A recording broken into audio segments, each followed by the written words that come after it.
Hey guys, what's up? It's Al. It's Friday. Happy Friday to you. I'm here to break down tonight's 7-game slate on DraftKings for NBA. I got a DFS NBA first look for you this evening. 7 games on tap. Charlotte against Brooklyn, Chicago against Atlanta, Washington, Boston, Portland, Toronto, New Orleans, and Phoenix, Los Angeles Clippers against Sacramento, and the Milwaukee Bucks visiting to Los Angeles to face the Lake Show. Now, the interesting thing about tonight's slate, every single game has a super high over-under, and every one of these spreads is pretty close. The largest spread is Boston -9.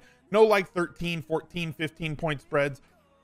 Not really concerned about any blowouts on this schedule, which basically means if every game's going to be super high scoring, 120 to 115, and every game's going to be close enough that the starters stay in right up until the end, the guys that we're projecting for the most minutes on this slate and for the most shots should be involved all the way until 3 zeros hit the clock, right all the way up until the end, which means that it should be a very high scoring, high energy, high octane slate for us this evening, which means a lot of fun for daily fantasy NBA. The scoreboards are going to be jumping up and down. Those points are going to be trickling onto your DraftKings My Lineups page, or if you're sweating on the tournament page, it's going to be a lot of fun. So if you've been watching these videos and if you've appreciated the content that I've been putting out recently, please drop a like on this video, subscribe to the channel, notification button, the bell, ring that so you can know anytime that I come out with new videos on this channel. I would greatly appreciate that support.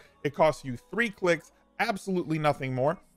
If you're interested in following me on my other social media channels, right down there in the description down below, if you click the show more button, it's got my Instagram, my public Facebook page, my Twitch, where I stream 4 or 5 days a week, and we can talk about sports. And if you are somebody who watches here on YouTube and this is where you found me, that's where we can interact a little bit more and get involved on the Discord and everything else, where most of my community hangs out on a day-to-day basis and talks daily fantasy strategy in every sport, getting ready for MLB, NBA on a nightly basis, and they get in there and sweat at night and talk about strategy and plays and bounce ideas off of one another, 1v1s, 2v2s, on a day in, day out basis, as well as golf, NHL, any sport, MMA, LOL, whatever.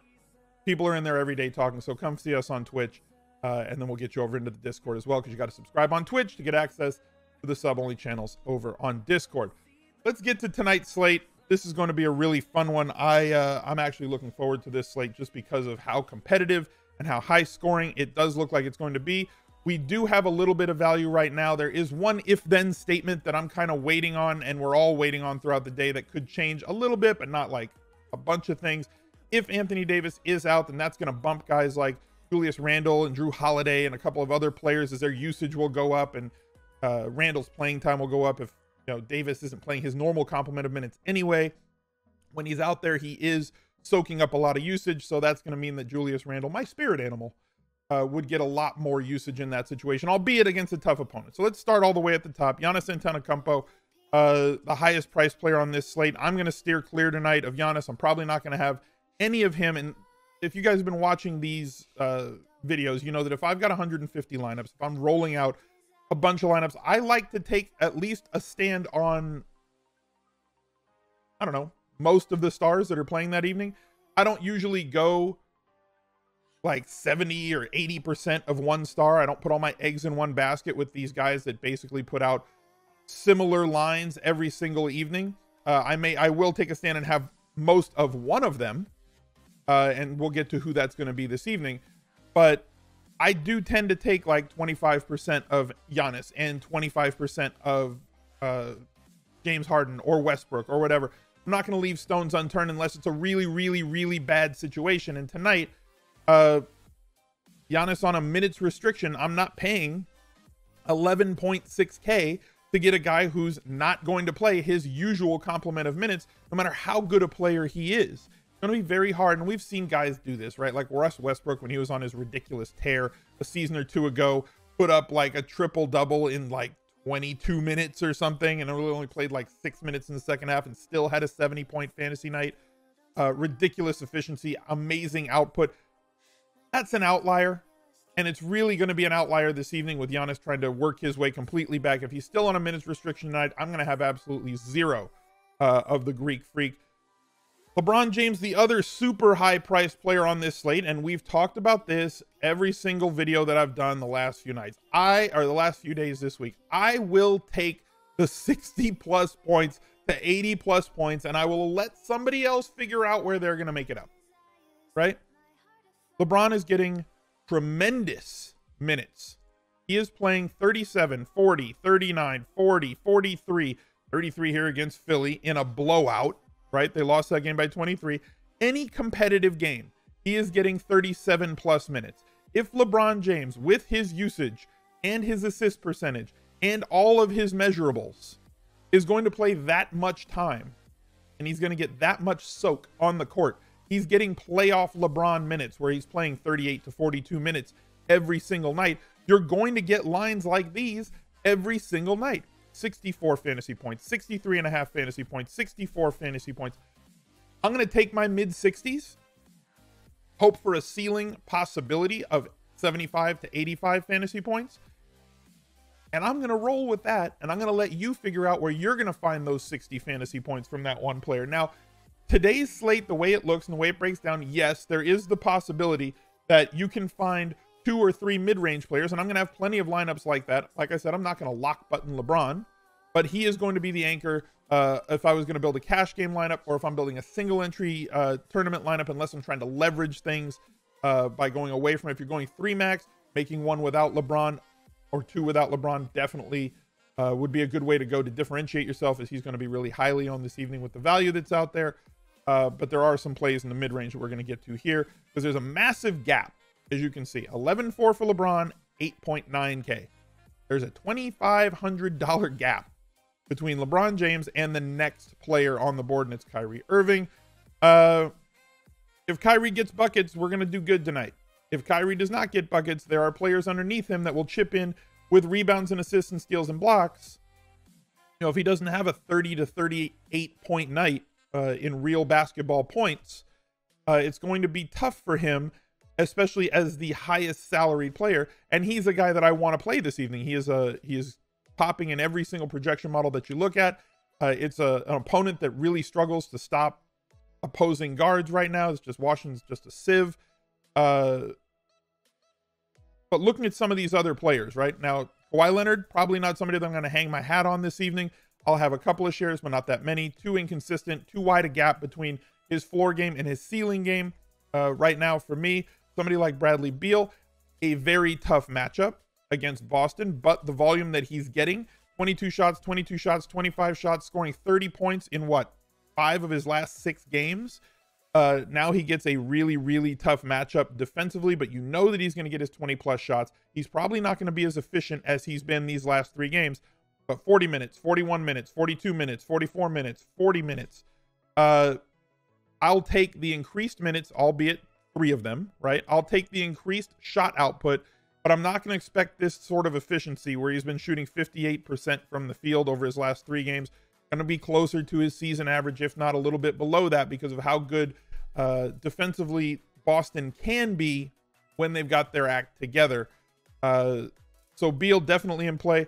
LAURI Markkanen, same idea. Kid's been on fire at only 8,600, 22 points, double doubles in 8 of his last 10 games, 22 and 10, 26 and 12, 35 and 15, minutes above 35 every single night, 500 less than Kyrie. But like I said, Kyrie's the one that I want to go with this evening, but I'm just showing you that there are other options at 8K to 90 or to 8,900 in that kind of same range. D'Angelo Russell, a tick below Kyrie for me today. Same with Damian Lillard.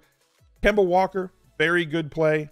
As we've seen in past years, Kemba's been a player that you only play at home and you fade him on the road. That really hasn't been the case in 18-19, where he's basically the same player both at home and on the road, and he's got good splits against Brooklyn this season, where he's averaging 48 points per game against them, almost 49 points a game against them, and 43 points per game on average in all the rest of his games on the year. So an uptick in terms of how he performs against Brooklyn on this season.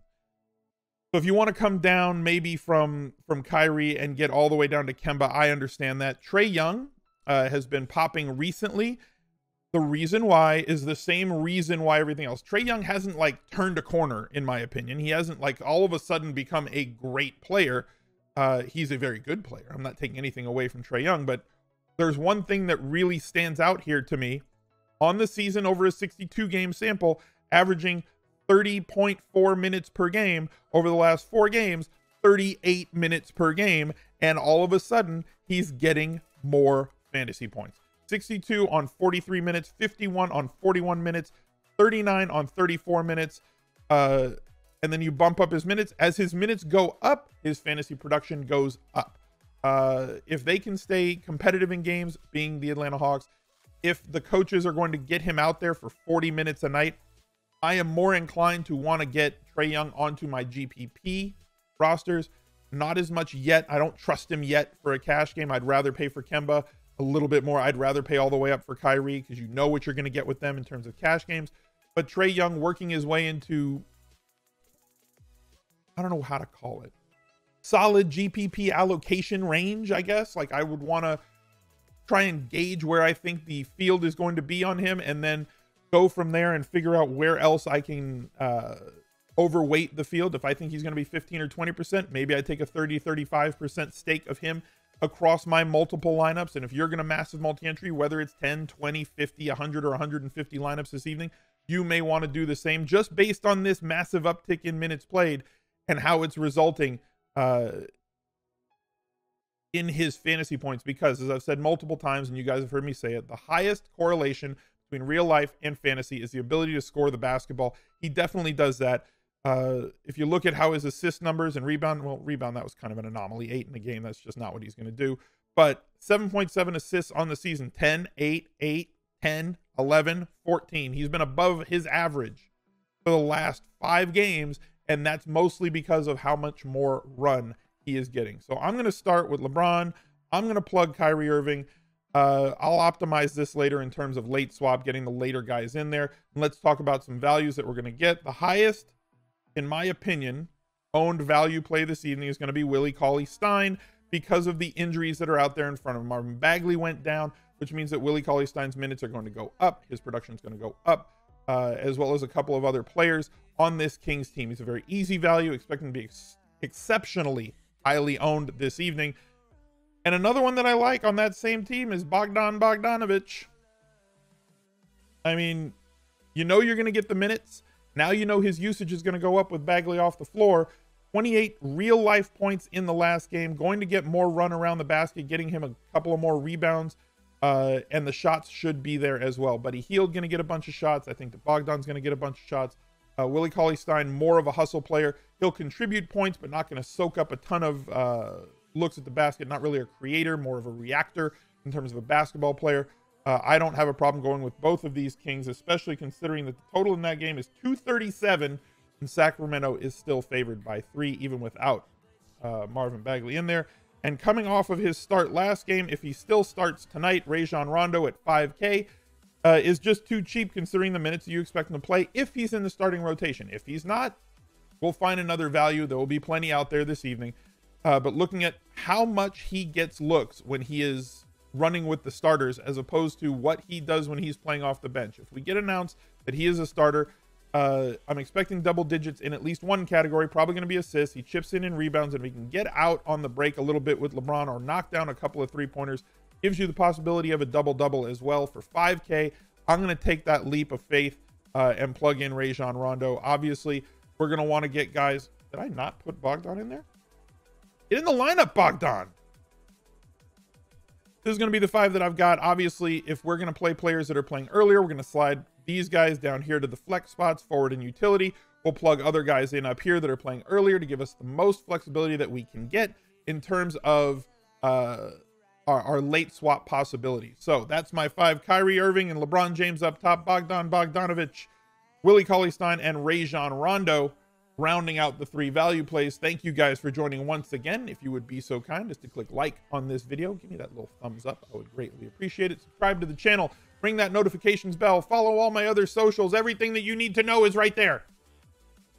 2019. Shouldn't have to tell you that. You should have done it already. Anyway, Here's a couple videos for you guys to check out. I appreciate you guys tuning in day after day. I'll see you guys on Monday. Good luck tonight in those GPPs and in your cash games. I'll talk to you later. Bye.